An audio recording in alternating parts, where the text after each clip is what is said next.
Want to check exactly how many followers you have on TikTok, but not sure how? We're here to help.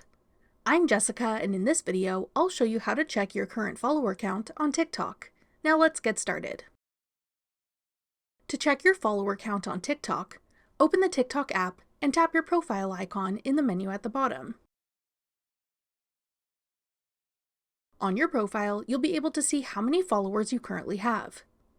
If you have over 10,000 followers, you won't be able to see the exact number. To see the exact number, tap the menu icon in the top right corner. Select TikTok Studio. Then tap Analytics. At the top, select Followers. Here you can see your total number of followers listed under Key Metrics. That's all it takes to check your current TikTok follower count. Want to see who views your profile and posts? Check out this tutorial next. Click the video on your screen now to watch.